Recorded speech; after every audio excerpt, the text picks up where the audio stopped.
안녕하십니까. 부동산 세법 강의를 담당하고 있는 정학일입니다. 자, 오늘은 지방세 편을 공부할 건데요. 지방세 중에서 취득세에 대해서 공부하도록 하겠습니다. 우리가 지난번에 공부한 건 조세 총론에 대해서 전반적인 내용을 했다면은 앞으로는 이제 강론 들어와서 이제 세목마다 하나하나 공부를 할 겁니다. 일단은 지방세 중에서는 취득세가 좀 범위가 좀 넓고요. 중요하기 때문에 취득세를 여러분들이 공부를 좀 많이 해주셔야 됩니다. 취득세를 잘 공부해 놓으시면은 다음에 등록면허세가 공부하시기가 조금 편하게 공부가 될 겁니다. 자, 그러면 이제 우리 교재 66페이지 보시면 취득세에 대한 서서울 나와 있는데요. 자, 취득세에 대한 개념을 보도록 하겠습니다. 자, 첫 번째는 우리 취득세는 소유권이 취득 시 부과되는 조세로서 특별시, 광역시, 도세에 속하는 세목으로서 지방자치단체의 조세 수입의 대중을 이루고 있다. 이렇게 나와 있습니다. 현재 지방세, 지금 나오는 취득세는 지자체가 부과하기 때문에 지방세라고 하고요. 그리고 지자체 중에서도 특광도가 과세권자가 됩니다. 자, 두 번째 표는요. 취득세는 부동산, 차량 등의 소유권이 이동하는 유통 과정에서 담세력이 노출되는 취득자에게 과세하는 것으로서 경제적인 측면에서는 유통세에 속한다. 이렇게 나와 있습니다. 지금 현재 취득세는 우리 거래 단계에서 부과하기 때문에 유통세라고도 하고요. 일명 거래세라고도 합니다.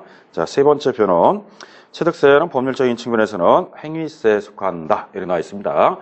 취득이라는 법률 행위를 했을 때 과세는 취득세입니다. 그래서 취득이라는 법률 행위에 대해서 담세력을 포착하는 조세라고 할 수 있다라고 나와 있네요. 자, 그래서 현재 취득세는 행위세 이렇게 표현하는데, 그럼 어디까지 우리 취득에 대한 행위가 되느냐? 요거를 첫 시간에 배울 건데요. 자, 우선은 1절에 보면 취득의 의의와 구부 나와 있고요. 자, 의의는 나중에 보시고요. 오른쪽 67페이지에 보면 취득에 대한 구분 나와 있을 겁니다. 자, 이 취득에 대한 구분을 이해하면은 의의는 자동으로 이해하니까 편의상 구분을 먼저 보도록 하겠습니다. 자, 그럼 우리 취득에 대한 법률 행위를 어디까지 볼 거냐? 첫째, 취득에 대한 구분을 배울 건데요. 자, 취득에 대한 구분은 취득이라는 법률 행위를 했을 때 과세가 되기 때문에 크게 두 가지로 구분합니다. 자, 일상적으로 우리가 취득 그러면 대부분 이 사실상 취득을 말합니다. 그래서 여러분들이 민법 시간이나 또 일반적일 때는 이 사실상 취득에 대한 정의만 배울 거예요. 근데 현재 지방세법에서는 사실상 취득 외에도 취득은 아니지만 지방세법에 의해서 이런 행위가 돼도 취득으로 간주합니다. 일명 의제 취득도 있습니다. 그래서 사실상 취득이든 의제 취득이든 다 지방세법에서는 취득에 대한 행위로 보기 때문에 이 사실상 취득자, 의제 취득자는 다 취득세를 과세한다라고 생각하시면 돼요. 자, 그리고 취득을 할 때는요, 등기 의무, 허가 의무에 관계없이 사실주의가에서 과세이기 때문에 항상 등기한 자는 과세하고 미등기자는 부과하지 않겠다. 그러면 대부분 사람들이 부동산 취득하고 등기를 안 하니까 등기 의무, 허가 의무 관계없이 실질 과세 원칙에 따라 사실주의에 따라 과세한다. 그래서 앞으로 취득세, 재산세, 종합부담세, 양도세를 배울 때는요, 우리 다 사실주의에 의해서 과세한다. 이렇게 생각하시고요. 등록면허세 배울 때만 형식주의에 의해서 과세합니다. 그래서 일단 사실주의가 원칙이다. 이렇게 생각하시면 돼요. 자, 그래서 사실상 취득자든 의제 취득자든 등기 의무, 허가 의무와 관계없이 사실상 행위가 되면 과세가 되는 게 특징이다. 이렇게 생각하면 되고요. 자, 사실상 취득은 다시 두 가지로 나눌 겁니다. 첫 번째는 우리가 처음 만들어서 취득하는 게 있어요. 그걸 우리는 일명 원시 취득이다 이렇게 표현하고요. 기존에 전 소유자가 있어서 소유권을 넘겨받아 취득하는 것을 우리는 승계 취득이다 이렇게 표현합니다.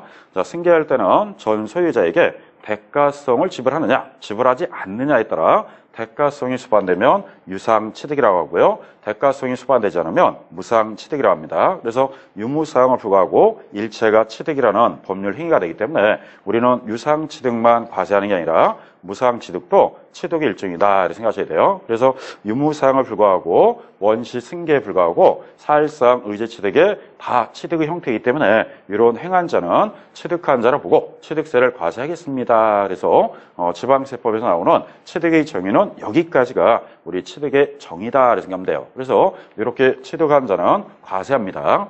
자, 그리고 참고로요, 우리 취득세 그러면 앞으로 취득세만 과세하는 게 아니라 등기까지 다 포함해서 과세합니다.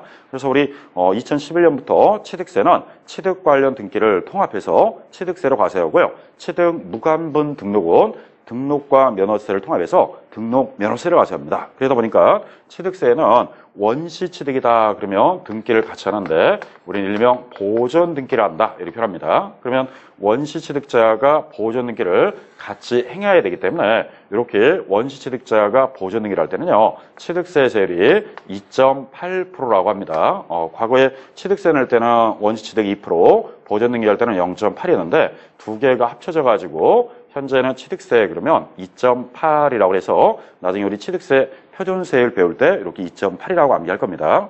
자, 그 다음에 이제 승계 취득 그러면 소유권을 넘겨받아서 등기하기 때문에 일명 이전 등기다 이렇게 표현합니다. 그래서 전 소유자로부터 소유권을 이전받았다. 그래서 이전 등기 이렇게 표현하는데 취득으로 말하면 승계 취득, 그다음에 등기로 말하면 이전 등기다 이렇게 표현합니다. 물론 승계 취득할 때는 이전 등기도 같이 해야 되기 때문에 현재 취득세는 승계 취득할 때는 이전 등기가 포함이다 이렇게 생각하면 돼요. 자, 그중에서 대가를 주고 유상으로 승계 취득했다 그러면 현재 취득세 세율이 4%가 됩니다.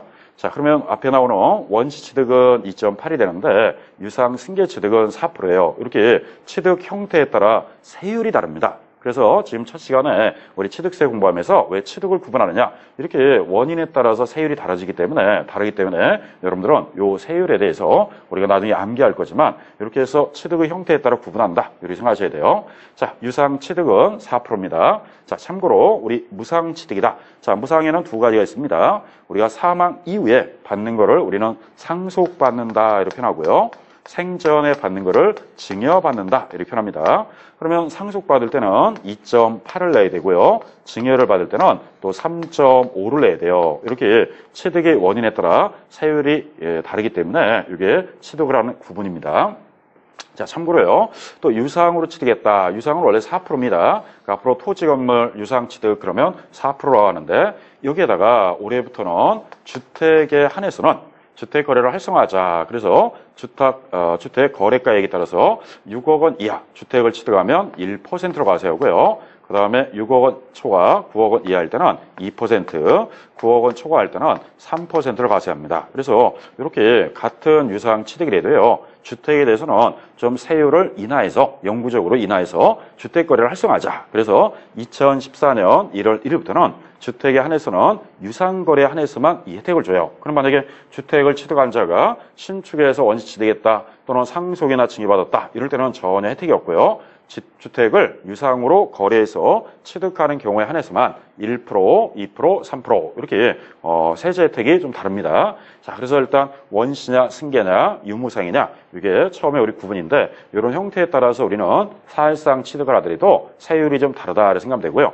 자, 여기 나오는 2.8, 4%, 2.8, 3.5 나오는데 요거는 다음에 우리 표준세율 배울 때 다시 정리할 거니까요. 오늘은 이렇게 해서 우리가 취득을 구분하는 이유가 있다. 이래서 좀 생각해 주시면 됩니다. 자, 그러면 원시 취득에 대한 어떤 형태가 있는지 한번 보도록 하겠습니다. 우리 첫째, 토지. 우리 토지를 처음 만들어낸다고 그래서요. 토지는 우리가 공유수면을 매립하고 간척을 합니다. 그럼 매립지가 되고 간척지가 되면요. 처음에 토지를 만들어냈기 때문에 그 취득의 형태 중 우리는 원시 취득이다. 이렇게 표현합니다. 대부분 공유수면 매립한다, 간척한다. 이거는 개인이 할 수 있는 건 아니고요. 주로 국가나든지 지방자치단체 또는 공공기관, 뭐 수자원공사다, LH공사다 이런 공사에서 저수지를 매립해서 땅으로 만들 수도 있고요. 또는 바다를 간척사업해서 땅을 만들기 때문에 이렇게 대부분 공공기관이라든지 국가에서 이 정부에서 하기 때문에 개인들은 주로 원시취득은 없을 거예요. 여러분들이 직접 뭐 매립 간척할 리는 없지만 일단은 이렇게 매립 간척하는 것도 있다 이렇게 생각하셔야 됩니다. 그러면 토지에 대해서 매립 간척하면은 원시 취득이 되고요. 요 매립지 간척지를 나중에 대가를 지불하고 우리가 취득하면 승계 취득이라고 합니다. 자, 그러면 이제 토지라는 표현을 썼고요. 자, 다음에 이제 건축물이라고 나오는데 건축물에는 신축한다, 재축한다 이런 말 씁니다. 자, 우리 건축 5개 중에서 신축과 재축을 우리는 원시 취득이라고 표현합니다. 자, 말 나온 김에 우리 건축 그러면요. 원래 5가지 용어가 있습니다.